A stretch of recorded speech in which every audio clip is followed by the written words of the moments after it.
मौलाना की तो ऐसे लग रहा है कि दोनों तरफ चांदी हुई कि पाकिस्तान तहरीक इंसाफ पहले आई और इधर फिर जरदारी साहब और वज़ीर आज़म भी पहुंच गए। क्या उनको ये भी डर था कि पाकिस्तान तहरीक इंसाफ के साथ मौलाना ऑन बोर्ड होने जा रहे हैं, तो वो खौफ भी कहीं लाहक हुआ? और इस पर महमूद अचकज़ई साहब मुस्लिम लीग नून के साथ राब्तों की तस्दीक कर रहे हैं कि बातचीत चल रही है। मुस्लिम लीग नून पीटीआई को भी इंगेज करने जा रही है और मौलाना को भी इंगेज करने जा रही है। ये दोनों तरफ कैसे, दोनों कश्तियों में पाँव कैसे रख सकती है मुस्लिम लीग नून? देखिए, पीटीआई जो है, नून लीग जो है, वो पीटीआई को इंगेज करने नहीं जा रही। अच्छा। और इसीलिए ख्वाजा आसिफ ने और एहसन इकबाल साहब ने मॉडल टाउन से निकलने के बाद जी मॉडल टाउन से क्या दिया? मैं मेरा ख्याल है उनकी स्टेटमेंट चला दूं, ज़्यादा अच्छा लगेगा बॉडी लैंग्वेज के साथ। ख्वाजा आसिफ एंड एहसन इकबाल। बात हुई है, आज खबर भी लगी हुई है कि अचकज़ई के साथ मुज़ाकरात के सिलसिला जो है शुरू करने जा रही है। आप चाहते हैं कि मुज़ाकरात पीटीआई के साथ होने चाहिए या नहीं होने चाहिए? जी, आप हक में नहीं है। इमरान खान साहब और उनका तर्ज सियासत, उसके साथ मुज़ाकरात उस वक्त तक नहीं हो सकते जब तक कि वो 9 मई के ऊपर कौम से और हमारे कौमी सलामती के इदारों से माफ़ी नहीं मांगते। 9 मई पाकिस्तान का 9 सितंबर था कि जिस दिन एक जमात ने वो कुछ किया जो आज तक पाकिस्तान के दहशत गर्दों को भी करने की जुर्रत नहीं हुई थी। जबकि जो अंदरूनी ज़राए हैं मुस्लिम लीग नून के, वो ये कह रहे हैं कि मुस्लिम लीग नून की तरफ से फ़ैसला किया गया है कि मौलाना महमूद अचकज़ई और दीगर सियासी रहनुमाओं से बातचीत जारी रखी जाएगी, कोशिश की जाएगी कि कनेक्ट किया जाए। बिल्कुल सही।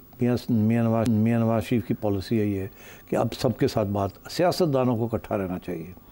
इसलिए वो ये समझते हैं कि अचकज़ई साहब को भी साथ लेके चलना चाहिए। अचकज़ई साहब जो है बड़े वॉलेटाइल किस्म के कैरेक्टर हैं और इस वक्त उन्होंने इमरान खान का साथ दिया हुआ, पहले वो इनके साथ भी चलते रहे हैं। तो अब सिचुएशन ये है कि अचकज़ई साहब तो हमेशा तैयार होते हैं टू लीड अ डेलीगेशन और टू स्टार्ट टॉक्स। अच्छा।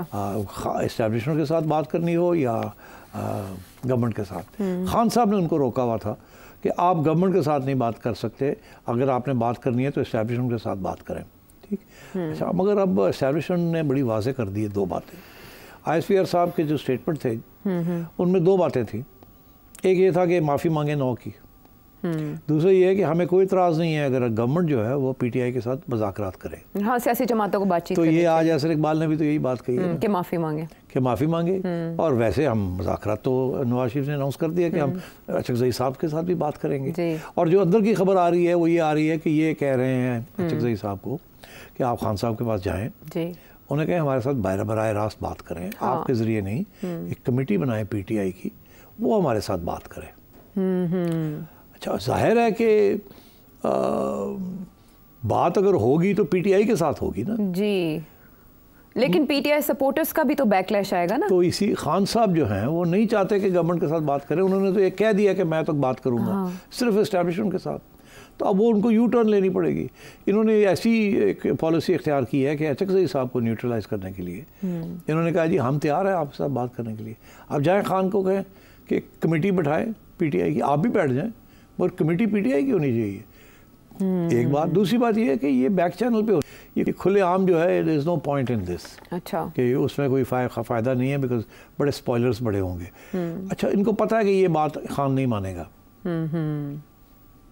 ये नहीं मानेगा। फिर क्यों कर रहे हैं ऐसे? देखिए, बड़ा ज़रूरी होता है ना, सियासतदान ये कहे कि मैंने दूसरे सियासतदान से बात नहीं करनी, वो तो खान कहता है जी। मियाँ साहब को तो ये मौका है सबको साथ लेके चलना है। देखिए ना, यहाँ 2 किस्म की चीज़ें चल रही हैं। एक तरफ इमरान खान कह रहा है कि establishment is the real power, उन्हीं से बात होगी और किसी से नहीं होगी जी। दूसरी तरफ एस्टेब्लिशमेंट को अटैक कर रहा है, ऐसे ही है। और तीसरी तरफ सियासतदानों को अटैक कर रहा है। इनका ये मौक़िफ़ है कि एस्टेब्लिशमेंट जो है वो it is here to stay, वो एक हकीकत है, एक पावरफुल हकीकत है। मगर हम सियासतदान जो हैं, हम जो अपने डिफरेंसेस ख़त्म करें तो हम कोई मुकमुका कर लें आपस में, जिसके साथ सियासत चले, जमहूरियत जिस किस्म की भी है वो चले, उसके साथ इमरान के बगैर वो काम चल नहीं सकता। इस वक्त सारा जो सपोर्ट बेस है वो खान को मिला हुआ है।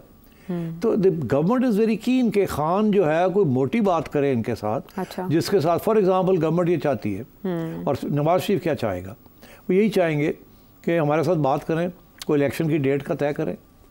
अच्छा, उस वक्त तक आप डिस्टेबलाइज ना करें, हम इलेक्शन फ्री एंड फेयर हमारे साथ मुकमका करें। अच्छा, मगर बात यह है कि Khan is not ready for that, and मेरा ख्याल है establishment is not ready for it either. तो ये प्रॉब्लम्स चल रहे हैं इस वक्त, एक दूसरे को कोई ट्रस्ट नहीं कर रहा। खान एस्टेब्लिशमेंट को ट्रस्ट नहीं करता, एस्टेब्लिशमेंट खान को नहीं ट्रस्ट करती। ट्रस्ट छोड़ें, इमरान तो सारे PTI, PPM, PMLN, PPP सबको फारग करना चाहता है।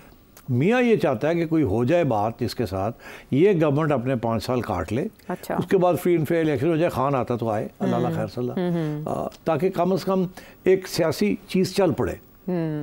वो पॉलिटिकल प्रोसेस, वही जो आसिफ जरदारी और नवाज शरीफ साहब ने अंडरस्टैंड करके किया, वो इमरान खान साहब कर लें अंडरस्टैंड। वो नहीं मानते, तो इसलिए ये सारी कन्फ्यूजन चल रही है इस वक्त। मगर मैं समझता हूँ कि मियाँ नवाज शरीफ साहब ने अब थोड़ा सा इंटरवेंशन करनी शुरू कर दी है सियासी तौर पे। अच्छा, इसकी क्या वजह है? मैं आपको इसकी 2 स्टेटमेंट्स से जवाब चाहूँगी जो उन्होंने अगर मुदाखलत शुरू की है। तो महमूद अचकज़ई साहब ये कहते हैं कि शहबाज शरीफ बड़े भाई को मशवरे ना देते तो मामलात ठीक होते। इसके अलावा असद कैसर साहब PTI के जो सीनियर रहनुमा हैं वो कह रहे हैं कि नवाज शरीफ साहब के साथ तो उनके भाई ने हाथ कर दिया है। पार्टी के लोग बताते हैं नवाज शरीफ भाई से नाराज़ और मायूस हैं। देखिए, भाई ऐसे हैं। अच्छा, मायूस होना एक दूसरे से because of political differences of approach, वो अलग बात है, मगर ये टूटने वाले नहीं है ये भाई। अच्छा, ठीक। डिस्पाइट ऑल दिस, शहबाज साहब is very close to the establishment. मियाँ साहब को 3 दफ़ा एस्टैब्लिशमेंट की तरफ से धक्के लगाए गए हैं, तो जाहिर है अप्रोच फ़र्क है।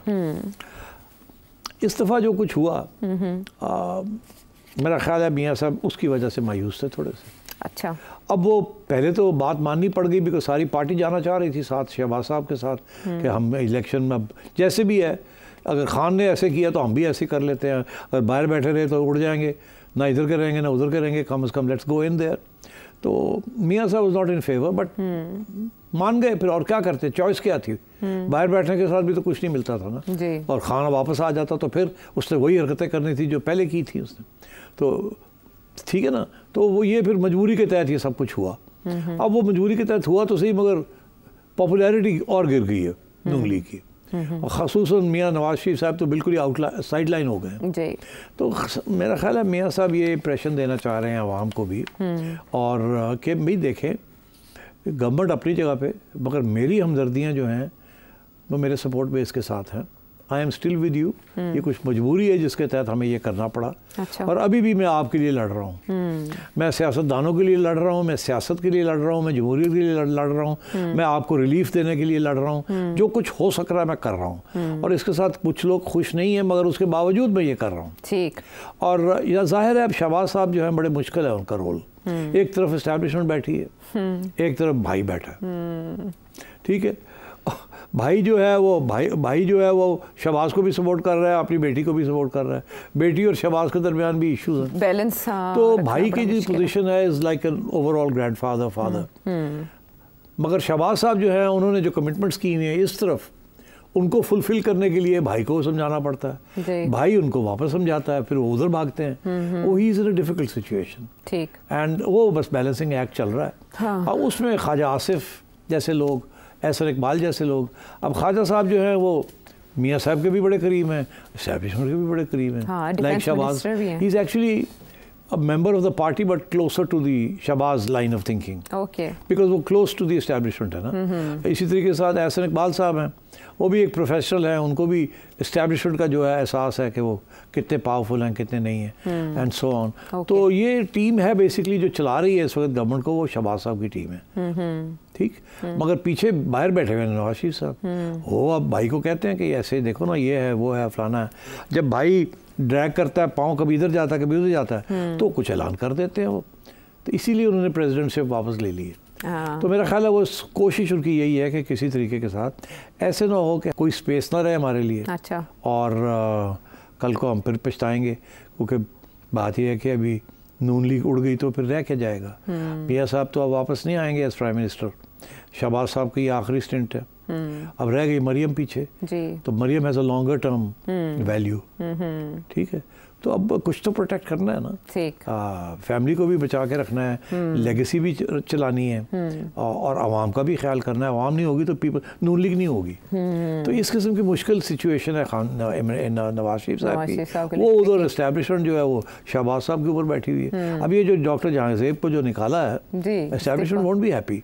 हाँ ठीक, अच्छा, वॉन्ट बी हैप्पी। तो शहबाज शरीफ साहब के लिए क्या आने वाले दिनों में कोई मुश्किलात हो सकती हैं? ये सवाल है अपनी जगह पर हम, लेकिन जिस नमाज बास कैम की जिस तरह डिफरेंस ऑफ ओपिनियन की बात करें या पॉलिसी की, उसकी तायीद यूँ होती है कि एहसन इकबाल साहब और ख्वाजा आसिफ हामी नहीं हैं पाकिस्तान तहरीक इंसाफ के साथ जाने के। एक माफ़ी का मुतालबा कर रहा है और दूसरा चाहता ही नहीं कि मुज़ाकरात हो या बातचीत हो। जबकि दूसरी तरफ हम देख रहे हैं कि राना सनाउल्लाह को टास्क मिला है कि वो राब्ते करें महमूद अचकज़ई साहब से और फिर डायरेक्ट राब्तों का कोई रास्ता खुला जाए। तो इससे पता चलता है आपको दोनों कैंप्स में सोच का तफावत।